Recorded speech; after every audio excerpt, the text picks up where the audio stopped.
Salut les Saiyans, aujourd'hui on va parler de Renjo Desperado de Hang Dong-sik, sorti le 12 avril chez Kurokawa. Alors, est-ce que c'est possible de trouver le mari parfait ?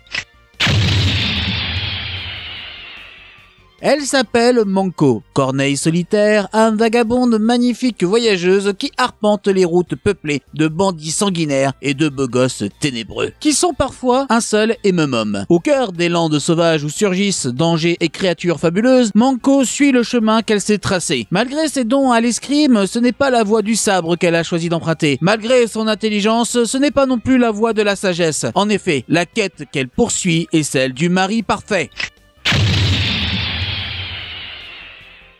Avec le résumé, il était évident que le comique de répétition aurait sa place dans ce manga. En effet, à part la dernière aventure de ce tome, les autres histoires ont approximativement le même schéma, renvoyant la pauvre Manko à sa quête. Elle rencontre un jeune homme avec une alerte beau gosse et va faire tout pour rendre service à celui-ci. Puis elle se rendra compte d'un défaut majeur du garçon désiré qui brisera les rêves de notre héroïne. C'est justement cette dernière histoire qui lance le réel fil rouge de l'histoire et donc il est très difficile de juger la trame principale avec ce premier tome. L'histoire reste pour autant très plaisante à lire et on espère découvrir plus lors du deuxième tome. Pour le dessin, il est très beau avec des cases claires, un découpage dynamique mais qui s'adapte à la situation devenant plus classique. La lecture est bien entendu plus agréable par le fait. L'humour, la baston et l'amour quelque peu étrange de Manko se mêlent et donnent l'essence de Renjo Desperado avec cet univers mi-western et mi-Japon médiéval. C'est un très beau manga mais il faudra attendre que le prochain tome sorte afin de voir la réelle trame principale de l'histoire en espérant que le mangaka ne s'enferme pas dans un récit répétitif. La série est déjà terminée au Japon et devrait donc avoir entre 6 et 7 tomes.